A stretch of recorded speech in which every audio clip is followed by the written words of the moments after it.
And when he come back, we know that he coming on the clouds. What was your favorite? What was your favorite Disney movie?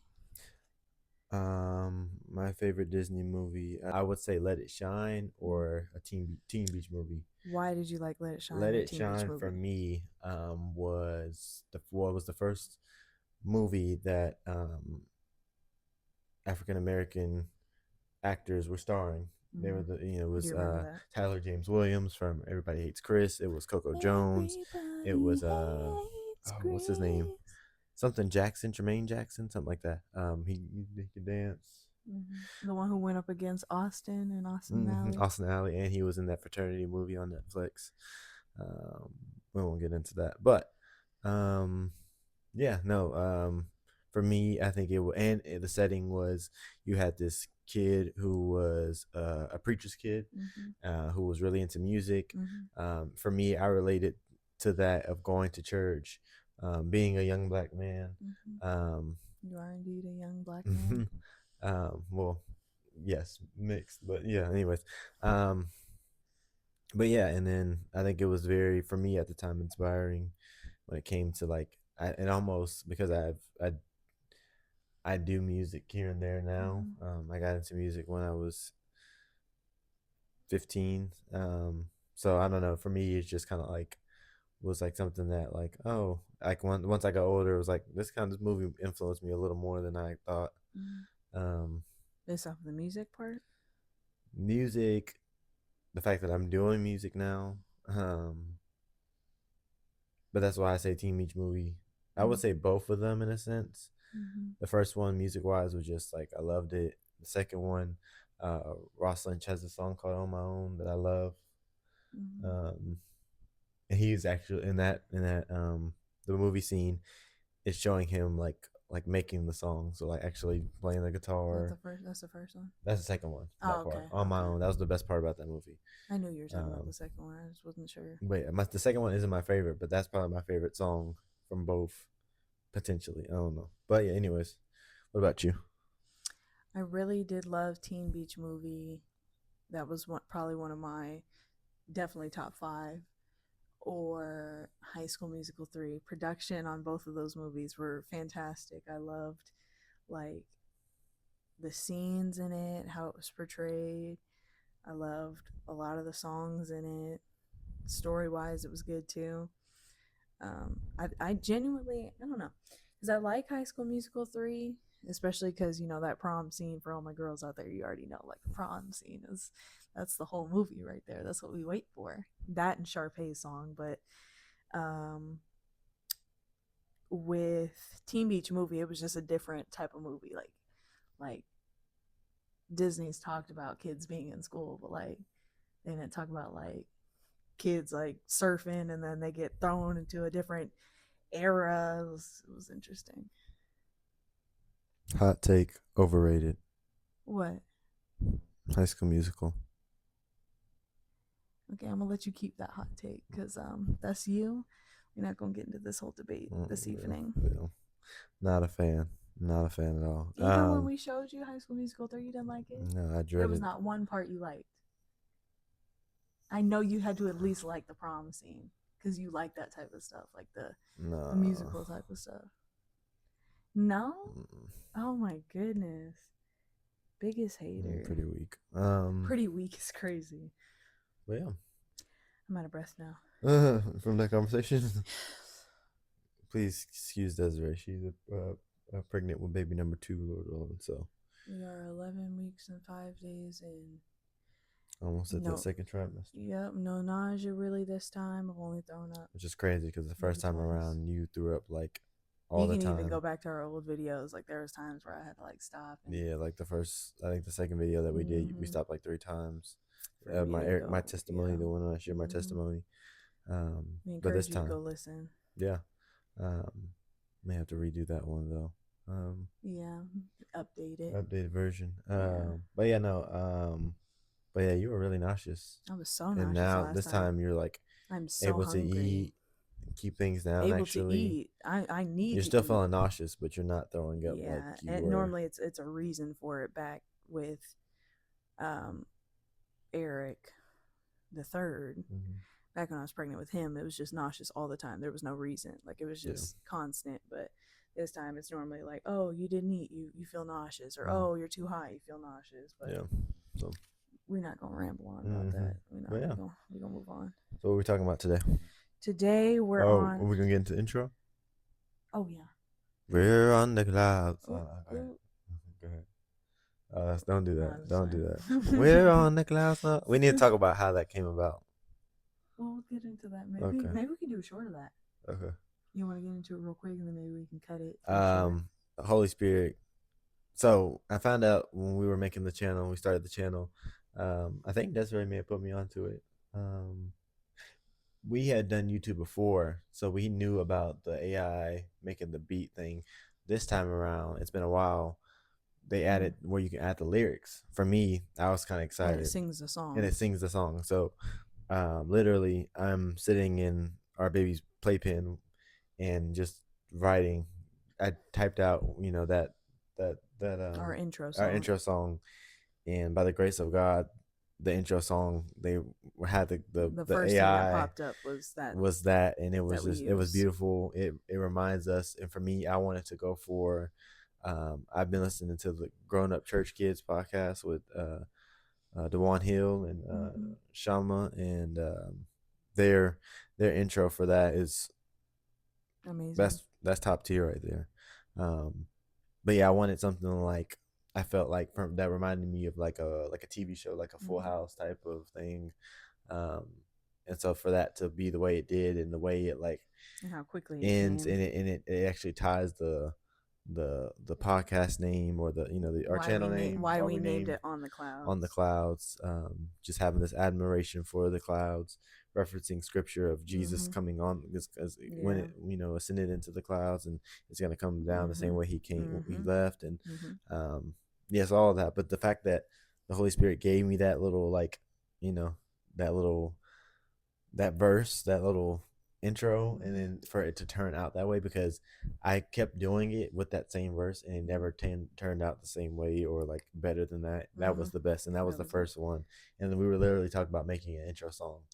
Desiree actually told me that she wanted me to make an intro song, and I just did that on a whim for the first time. I initially wanted you to like do it yourself, but then I am kind of glad that you did it AI wise, because of the fact like we don't have like 50 instruments that we could create that kind of sound with. No. We don't have. I don't know how to. We just got these new microphones because we thought we lost a piece of our other microphone, and ended up finding it. But these are better. So, but yeah, no, I don't know how to produce. I do write, and I usually I'm taking or using beats offline. So the fact that the Lord allowed us to find the YouTube AI and use the lyrics, literally that first and time you put for that to come through, it was just amazing. So, anyways, I'm Eric White. I'm Desiree White, and this is the On the Clouds podcast. Yes, hello, good evening. Yeah. So what time is it? Let's share what time it is right now. I don't have my phone. Okay, we're using it to record. That's dead. That's my old phone. I don't know where your phone is. It's probably like 10:30 or 11. Yeah, it's later. Just got back from youth ministry. Good night. Love everybody there. Very appreciative of them.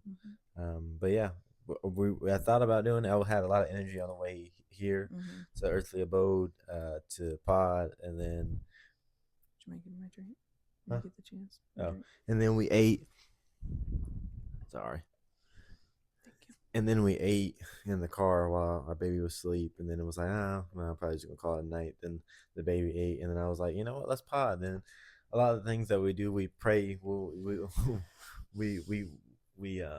go off the Lord's will, but we also are casting a lot. So we'll like use a little wheel. It's called the Wheel of Names. Names. And we'll put like, all right, we're going to pod or we're going to go to sleep. And so we landed on pod. So we're podcasting. So we're podding. Gotta get that grind in. They're grinding. But yeah, no, we wanted to do part 2 of What's Love. Yeah, so we're getting into What's Love part 2. How love was like shown throughout our lives. So why we started talking about Disney movies, I think a big part of our lives was the fact of, because I grew up in a family that loved movies, so Mm-hmm. we'd always watch movies like all throughout the day. So, Yeah. um, seeing a lot of stuff throughout movies, and that stuff kind of shapes your mind. How would you say it shaped your mind? A lot. Even thinking about it, we talked about Disney movies, but I can think about movies like Grease. Mm, You love can think about Grease. movies like I don't know, just Loved. any type of movie. But a lot of them have to do with the world's perspective of love. Mm-hmm. Um, and yeah, it's a battle. Mm-hmm. And at the time when you're younger, you're not knowing, you're just consuming all these things, and Mm-hmm. it's entertainment, And you and think you it's start fantasizing innocent. over these ideas, and Mm-hmm. you don't realize how much they're shaping you. Mm-hmm. Those things shaped me. I can think about like the Disney Channel movies. In as I've worked on music, I've referenced a lot Brady and Mac, which are the main characters of Teen Beach, Mm-hmm. and how that idea of love, what Disney Channel has, what put out as love, or what's like, for me, my perspective was, all right, you have to be with somebody in Mm-hmm. order to feel fulfilled, to feel loved, and that's not true. Mm-hmm. Now, in God's word, it does say He did not, it's not good for man to be alone. Mm-hmm. But God is love. Our relationship with God is where we get that love, that true love from, which we'll get into. But um, yeah, I feel like it had a really really Tight, big tight impact on grip me. on you. I think I was taught what love is more from entertainment and what I Mm-hmm. read and what I watched, and from my own parents, Mm-hmm. honestly. Mm-hmm. That's good. Yeah. Obviously, there was action. So, like, my dad being present, Mm-hmm. my mom's loving care, Mm-hmm. my dad's loving care, providing, spending time with us. My mom, same thing. She was Mm-hmm. big into movies. Ton. We watched movies growing up. Mm-hmm. Um, but yeah, I feel like also like my idea of love, like we never had sat down and had those types of Yeah. conversations, which Lord willing we're able to have with our children, Lord Mm-hmm. willing. Because I just feel like it's so important, and I feel like it was neglected, Mm-hmm. and I didn't feel like I was ever open with my parents about some of the things. Like, there's certain things I think about. Like, I was thinking about it the other day in the car. I don't know where we're at, and I'll make this quick so we can move on. But I was thinking about the fact that I've never told my dad. I think it was.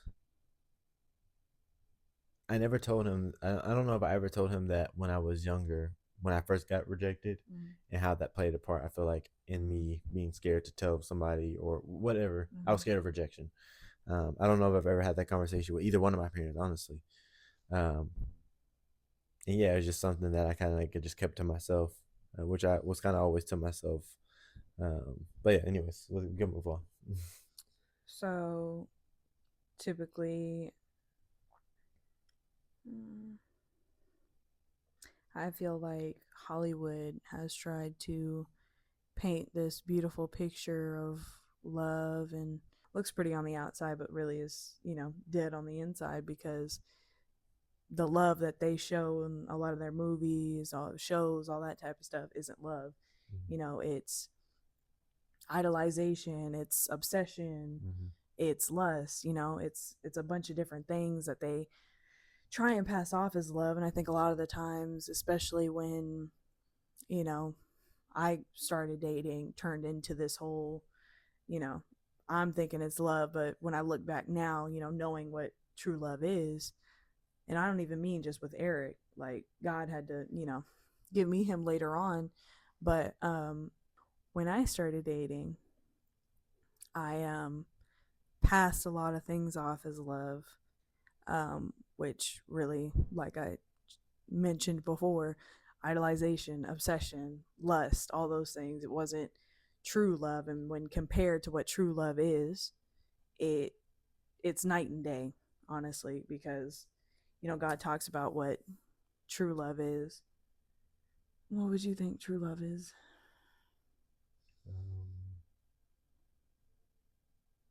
True love is selfless. It isn't selfish. Are you gonna hit that verse? No, that's not. Well, it does say it's not self-seeking. But yeah, no, it is. It's selfless. Selfless. Mm-hmm. It's giving. There's a lot of It's giving. sacrificing. It's grace. It's mercy. Yeah. What's the hardest thing about loving me? Not what makes it hard to love me, but which of, the things that it lists or how God wants us to love. What's like one of the hardest things for you? I think it's just getting out of my own way. Sometimes I want certain things, or would rather do things my own way, or would rather go about things a certain way. But it's just we're one now. So a lot of my decisions can't just be about me. Um, I have to be mindful of how I treat you. I have to be mindful of how I'm living my life, because how I live my life rubs off on you, and that baby and eventually, and him, and vice versa. So just trying to be more intentional. I think just being intentional, because it's like when I was by myself, I didn't feel the effects of me wearing off on somebody. Now, being married to you, I can see those traits more. I can see when I'm not being a good influence, when my attitude is causing. It's almost like when it's weird being the Lord leads our house, obviously, but being the man in the house, having a family, and like if I'm not in a good mood or something, it's gonna rub you the wrong way, or you're gonna feel some type of way, or you're gonna say something, or you might just leave me be, but you notice it, um, so yeah.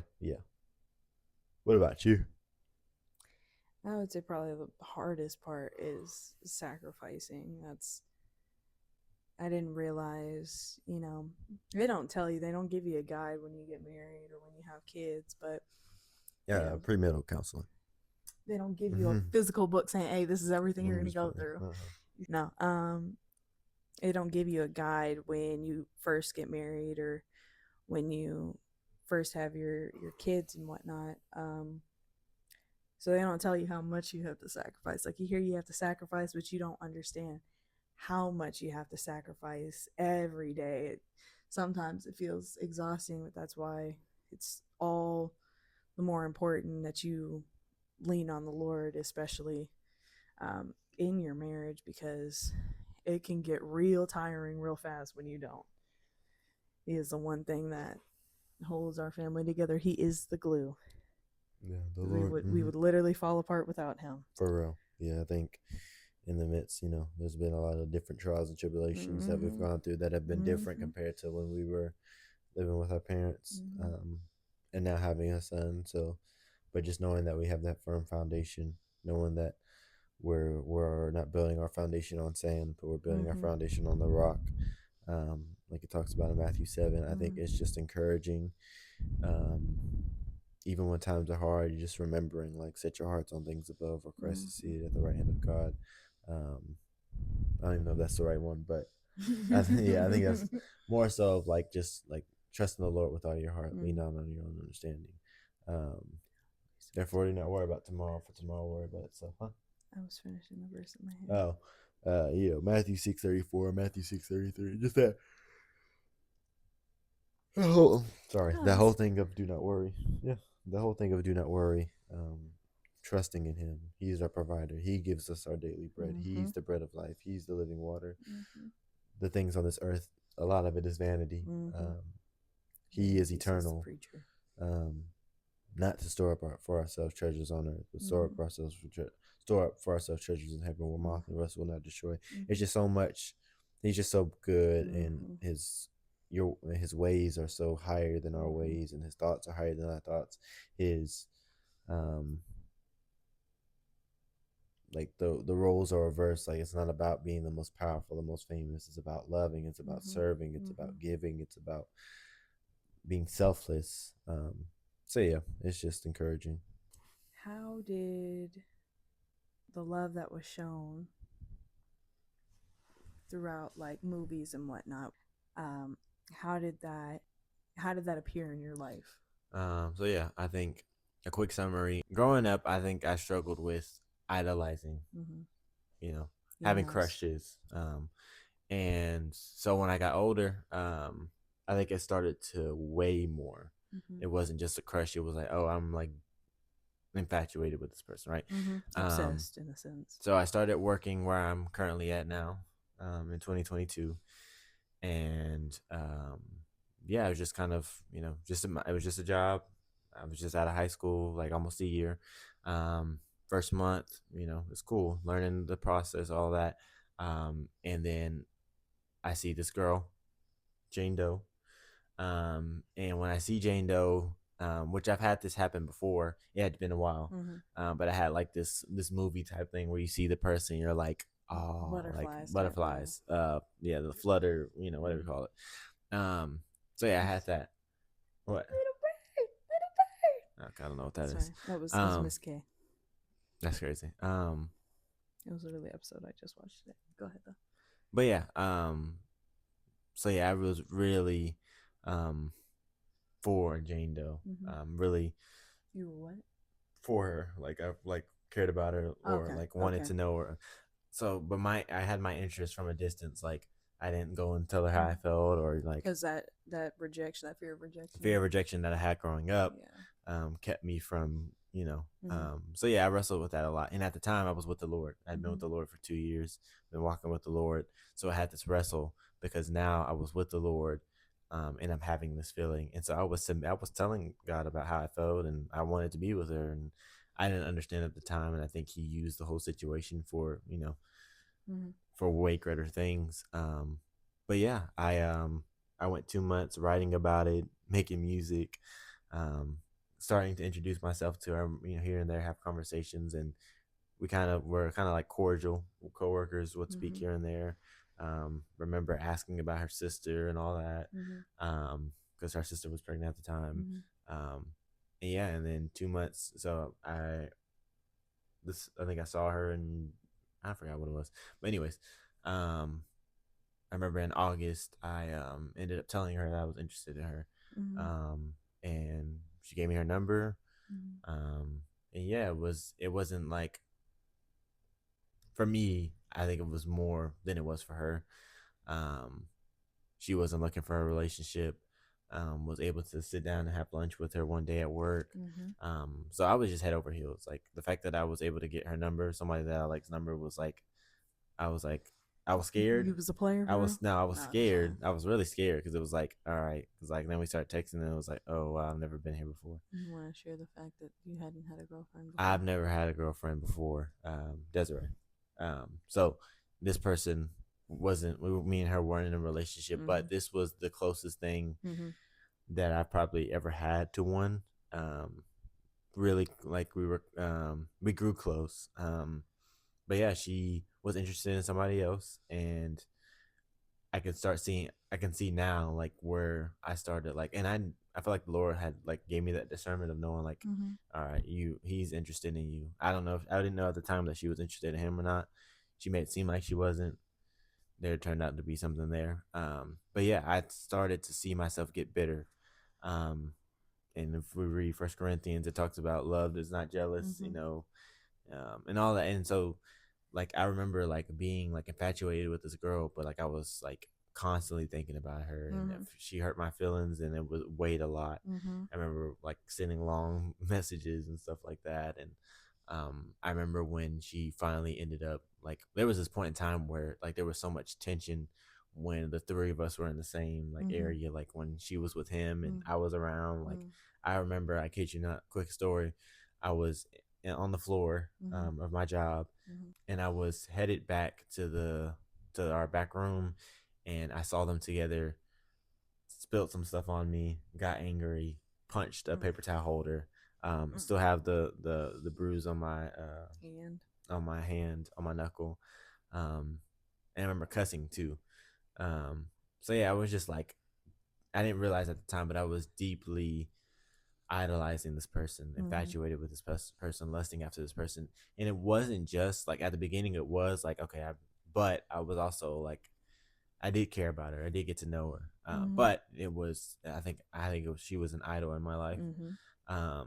And so, yeah, she ended up choosing him. And So yeah, that hurt me. Mm-hmm. I remember she texted me like early in the morning, and I remember crying in my room.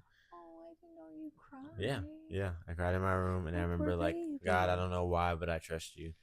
And so yeah, I had to see her the next day. We talked. That was it. We didn't talk for a month. Got back in contact. I reached out, but my schedule had changed. And mind you, just to give some detail, I used to stay after work. I used to get off at 6. That person got off a little later. I would stay, or I would sometimes stay, but sometimes I would like go and see her every time I would leave. Like anytime I could, I would see her. It was just a lot. And like I said, I grew more comfortable with her, was able to talk to her.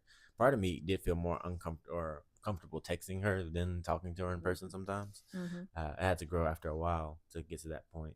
But yeah, so we got back in contact. I felt like I could just be a friend, and in reality, I couldn't. She was still dealing with him, and yeah, I had to cut it off, and we stopped talking for like 5-6 months. But when that happened, I had all this anger and grudge at her. Like I remember when the first time when she stopped talking to me because she was talking to him, I made this song. A diss track? No, it wasn't a diss track. It was more like a kind of like a heartbreak song. But that, and then yeah, the second time where we stopped talking, I was writing a lot of music. A lot of it had to do with her. I was grieving the situation. I was angry. I was holding a grudge against her, against him. And I remember at that time, the Lord was really working on me, though. He started showing me how music impacted my life, how it would cause me to, like, how I would listen to certain music when I had certain feelings. Like, if I was angry, like, I kid you not, I remember listening to 50 Cent's Back Down. I was listening to that walking around the store because that guy was there. I would see that guy. I was listening to, you know, certain songs that were sad. And so yeah, dwelling in those feelings. But after the second time me and her stopped talking, the Lord started working on me and started pulling me away from secular music. And then I made one album or a project called Let Your Will Be Done, and it was right before me and her kind of like made amends. But yeah, I was just kind of sharing all that I was going through. I think I was wanting to get my relationship right with the Lord more. I think I was letting the situation eat me up and was constantly consumed with it. I was just dwelling in a lot of things I shouldn't have. And so after that, I'll never forget, because I'm still heartbroken over the situation. I'm still sad. We haven't talked in months. And this is a person that I thought I loved, which I always think about that too. Like the Lord never allowed me to say that to her. But yeah, anyways, I remember leaving work and heading to my dad's house at the time, and I remember listening to Adele. Now Adele, Someone Like You, was like core memory in my brain, like music wise, one of them. And I remember listening to it, and I was sad. It made me sad, and I remember going home and watching things that I shouldn't have, and doing things that I shouldn't have. And I remember being like, man, that song literally just was part of the reason why I just did that. Like obviously it was my own fleshly desires, but I'm listening to these things that are making me sad. There was a song I was listening to that was talking about basically committing adultery. Like you're listening to things that are causing you to dwell in certain emotions that cause you to dwell in other emotions and lead to sin. So yeah, I remember after that I came out, my room or whatever, got on the game, playing 2K, and I remember just like turning something on YouTube, and I remember scrolling, and I got to the Sadie Robertson Huff testimony that she put out maybe like 3 years ago, and I listened to it, and from that day on, I don't know what it was about it. I think just hearing her testimony, hearing her story, because I remember her from Duck Dynasty growing up, and yeah, I remember after that day, like everything just changed. Like I stopped listening to certain things. I was just like, I wanted to forgive her. I wanted to start going to church, that type of stuff. Like all this stuff started happening. But yeah, no, it like she caused me. I allowed lust to lead me down this path of pain, destruction, anger, bitterness, and now because me and her no longer have a relationship, because then I would meet you, and then me and her were making amends. I was sharing my faith with her. She was starting to come to faith. But when me and you started dating, there was tension there because you weren't dealing with anybody. And for me, like even when we started, or when we were about to, when I was going to ask you to be my girlfriend, um, the day before I asked you, she asked me to go to Elevation Worship concert with her. And me and you had already been on dates. We had already gone to the Pluckers, which we'll talk about whatever at some point. But we'll talk about it in part 3. But yeah, there was tension there. You didn't like the fact that I was still texting her, especially because this person was somebody that I had interest in. But you weren't seeing it how I was seeing I wasn't seeing it how you were seeing it, because remember, I had never been in a relationship before. Like, you were the first person I've ever like done the dating stuff with, like any of that. So and it was hard because I really did care for her, but I put myself in a situation with this person where I'm having to let go of somebody that I really cared for. But at the same time, I did, like, there was always a little bit of me that like still, I think, wanted something, or like wanted to see what we could be. And I remember, I don't remember, I'm sure I told you, I don't know if you remember, but I told you that I had a dream that me and you ended up being together, and I remember she wasn't doing okay. And so yeah. Anyways, but yeah, that relationship led me down. It wasn't a relationship. Took me down a bad path, even when I was with the Lord. But the Lord used it and helped build me, helped me have experience with talking to people, stepping out in faith, that type of stuff. So yeah, but it's no joke. How was your perception of love? How did it affect you? And yeah, how did it affect you? How did my perception of love affect at me? that time affect you? See, obviously what I was shown throughout. I look, you want to put this down? But go ahead. What I was shown, like in movies and throughout life in general, obviously it wasn't love, and I think part of me struggled with that because me and my dad didn't have the best relationship when I was a kid, so I was lacking that male figure. So I winded up starting to date the younger ages. I think my first boyfriend would have been 6th grade. Did anybody know about it, like family wise? I don't know. I honestly can't remember. So like my first boyfriend was like in 6th grade. I don't know if you call them boyfriends technically, but so yeah, with the person that I had dated before meeting Eric, a John Doe is what we'll call him, or John Doe is what we'll call him. I kind of have that same, thing, the whole like movie style, like, you get the butterflies in the stomach, all that type of stuff. Like when you first met him? Yeah, when I first met him. Okay. So we winded up having. Oh, okay. We winded up having a class together, and I guess unknowingly I was sitting in his seat, and we made eye contact, and it was, at that moment it was like that scene where they like love at first sight.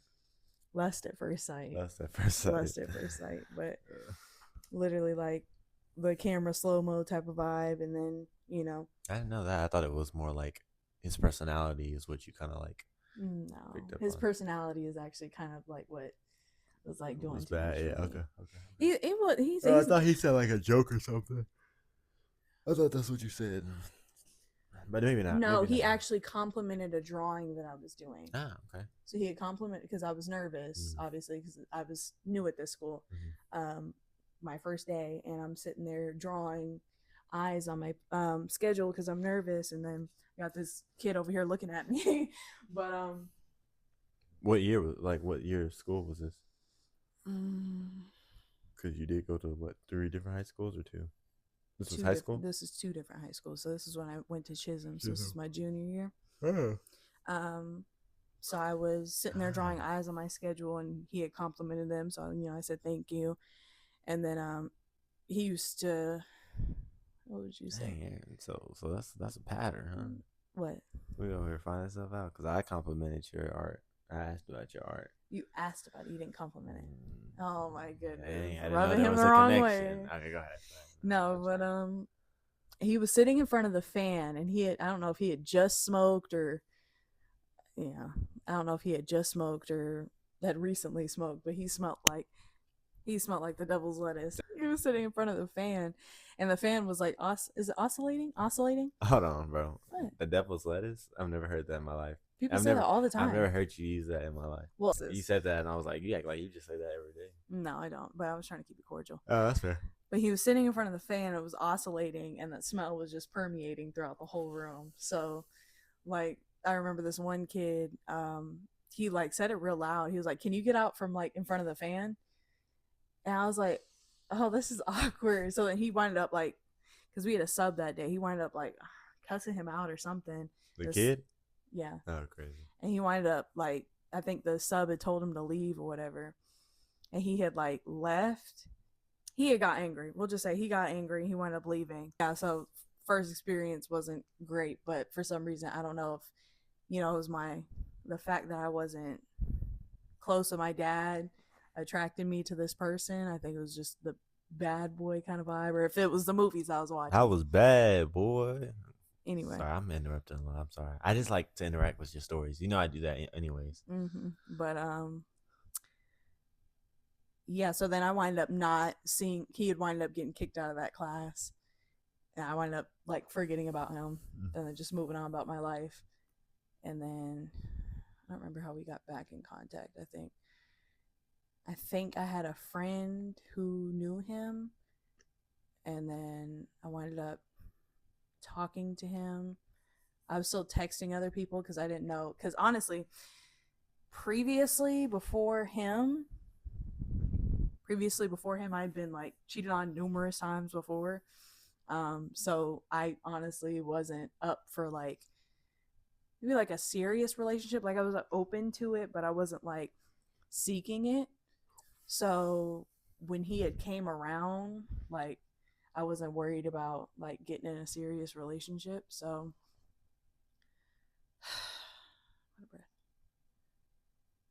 like I was still texting other people and still doing married people things with being married to people with other people or another person. And yeah, so we winded up talking, and then I winded up not disclosing that information that I was texting other people, but then I was like, okay, this guy like seems like he really likes me, so I'll stop talking to these people. And then he winded up finding out once we started dating that I was talking to those people 3 months or so before we started dating. And then we broke up. And Dang, 3 months? Huh? 3 months? 3 months before we started dating. So like we didn't date for 3 months, but like from the time that we were dating, he found out that it was like 3 months before we like dating, that I was talking to somebody. Because I guess for him, which makes sense. I mean, if you think about it, it was a logical response. The fact that when you're talking to somebody, technically in the talking stage, you're like talking to get in a relationship. But in my head, it was like, okay, I'm talking to people, and whichever one I like the most, I'm going to pick out of that. So I was like keeping my options open. And then, yeah, I ended up breaking up, and I took that really hard. One of the first few times where I had actually hurt somebody first, and I didn't like that feeling of, feeling like I was a bad person. So that kind of sucked. But I took it really hard. And then, I think around that time I got in a different relationship, and I wound up getting saved in that relationship. And then I, I started working on my relationship with the Lord. And then the whole time, I think because we were broken up for a year or so, that whole like year, I was sitting there praying, almost like obsessing every day about this person, praying about this person to come back into my life. So I don't know if it was to redeem myself or just to be with that person alone, but I was sitting there praying every day almost, almost like a cult type of vibe, what it felt like. But I remember like coming up on that year of us like not speaking. I remember God, I don't know if it was God, I don't know who it was. Somebody brought him back into my life. And then that next part wasn't great. So I was with the Lord at this point when we had started talking again. And I winded up still not being completely honest with him about the fact that I was talking, not talking to other people, but I had done stuff, like I had done things married people have done and do in the time that we were broken up. And I remember I didn't disclose that, but then I think I had finally pushed it out of myself. And then I just remember like the first day of us like being like around each other again, it was completely different. So comparing the two times, the first time I would say was probably closer to love than it was the second time. The second time it was very lust driven, you know. So the second time it was very much like him like coming on to me as opposed to like trying to rebuild a relationship. So how was it more love the first time? I'm not saying it was love. I'm saying it was closer than that second time. It was less lustful than it was yes, because the first time it was like he saw me as a person, and then the second time it was almost like he saw me as somebody that, you know, has done married people things in the past. But so I do remember like thinking that at the time, like, bro, you're like really like not like doing a lot. Well, yeah, doing a lot, but you're really like doing a lot right now. Like, I'm just trying to have like a conversation with you. Like, we haven't seen each other in like a year. And I think it's interesting how the scripts flipped. The first time in the relationship, it was him wanting a serious relationship and me not wanting that. And then the second time, it was flipped to the fact where I wanted a serious relationship and he didn't.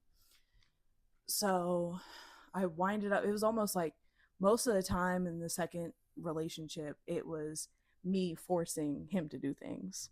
So like me forcing him to ask me out, me, you know, forcing like to spend time with me in a sense, to talk to me, that kind of stuff. Crazy. So it was strange because it was almost like I know this person, but this person isn't the person I knew. So that's crazy, but I feel that. Yeah. Same way. So it was like it was interesting, and especially like it was, I don't know who, like I said, I don't know who brought him back into my life, but I'm glad the second time happened because it helped me see like, okay, this isn't what I want. Like, I don't want to be, you know, sitting here begging to, you know, be in a relationship. I want you to do that like yourself. I want you to want to be in a relationship with me. Yeah, that's good. Because I remember like when Jane Doe would like the first time we hung out, like I think I initiated it and she was cool with it. And then I wanted to do the same thing like again. We finally were supposed to. I remember reminding her and everything. And then I remember her being like, I remember seeing her at Subway. She was already on lunch and she was on her phone. And I was like, bro, like she really like, I was hot. And then just after that, and then because we were supposed to meet and she didn't remember. But yeah, then like there was a bunch of other times where I would like try to initiate like us being able to hang out outside of work, then it wasn't a thing. And then when we got cool again, like almost like half a year later, or almost half a like 6 months basically later, like we texted a lot more, all that type of stuff. But like when it came to like hanging out and that type of stuff, like it just never worked out. And then when me and you started dating and doing stuff, that's when I felt like there was some initiative. And isn't that funny how it works? Because it's like Satan trying to like dangle that piece of like food in our face. Because I remember like I had finally, you know, I was saved at this. Were you gonna say something? No, go ahead. Oh, I was saved at this point, and we winded up breaking up because of the fact that, I had realized how far I, like, it literally, like that verse where it talks about, repent and do the things that you did at first. Like, I had finally, like, recognized the fact that, I had started smoking again. I had started doing things I didn't want to do again. Doing things married people do again. Um, cursing again, being angry again, all that type of stuff. I could see myself, like, turning back into that person that I just came from being, and seeing the fact that, I could basically, like, I'm thankful that God gave me, he had my eyes opened at least a little bit, at least one eye. Just at least one eye. You didn't have to physically. I know. At least one eye, but those are as a visual. I am, but he had, at least let me have one eye open to the fact that, I could see that this relationship wasn't going anywhere. I could see, like, we had conversations about, like, kids and marriage, and it wasn't gonna happen. He wasn't given. He wanted that. Huh? He wasn't giving. He was wanting that.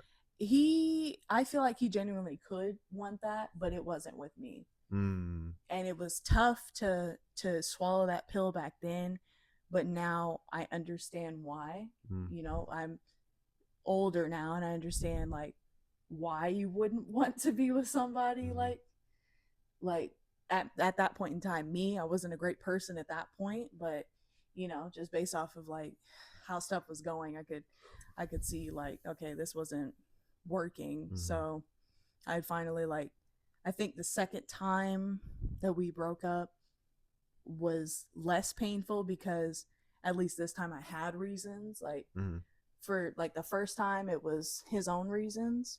And I wasn't willing to accept that I made a mistake. But with the second time, I realized, like, okay, like, I know I genuinely want these things. I want kids, and I want to get married. And if this isn't you, then, I can't do it. Yeah. And it wasn't, me. And I'm okay with that, because, I got you. God gave me you out of the deal. Got him. Hey, well, I already had him at that point. That's true. I was coming back to him.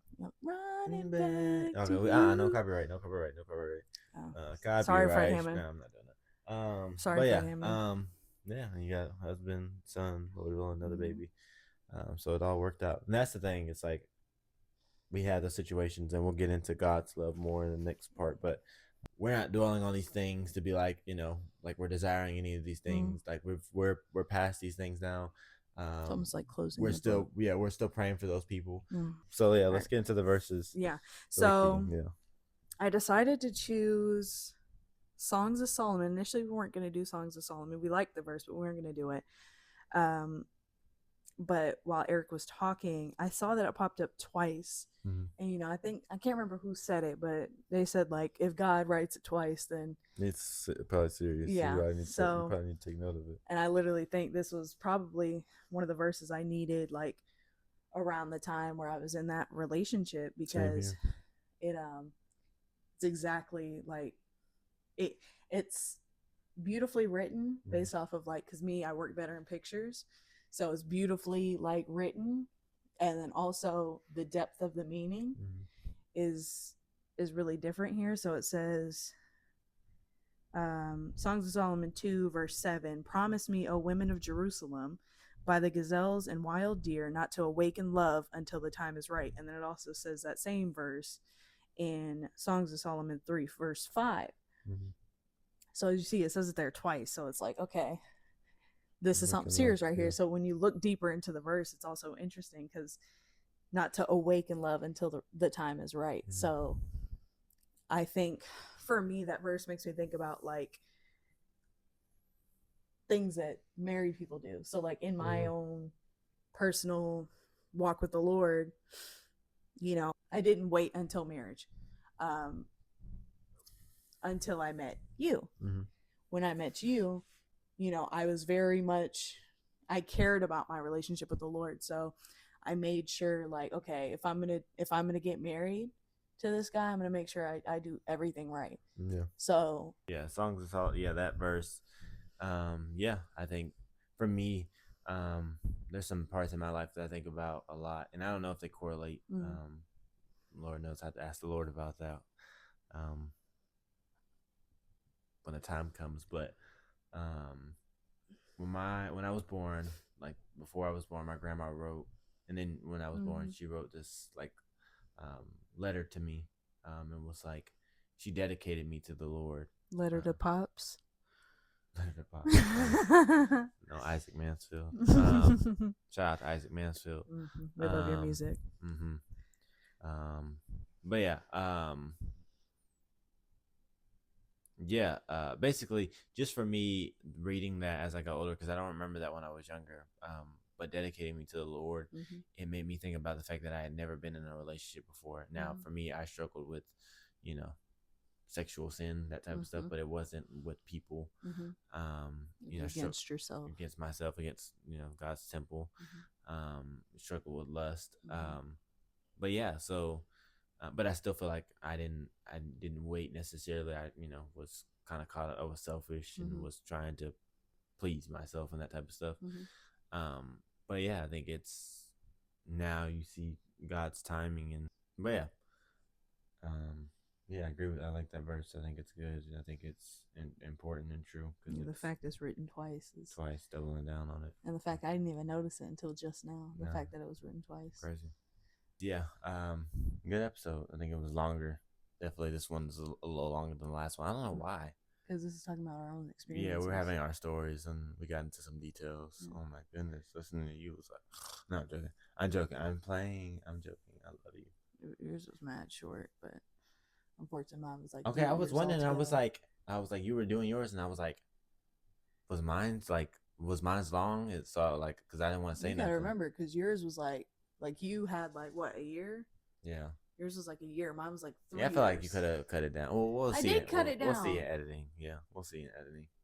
I don't think it'll be as bad because we were doing a lot of uhs and yeah. Anyways. Love you. Bye. Adios. Love you. Appreciate you for listening. Like and subscribe. Pray for us. Yeah. But don't pray on our downfall, please. Yeah. All good things. All good things. Yeah. We any prayer requests that y'all have, love for. Oh, share them in the comments. Share them in the comments, and we'll try and pray for y'all. For y'all, and continue to pray for the body of Christ. Continue to pray for those who are being persecuted across the world, who are lost. Pray for the unbeliever. Pray for God's elect, that God would draw those who He's called. Adios. Love you, I'm bye. going to bed.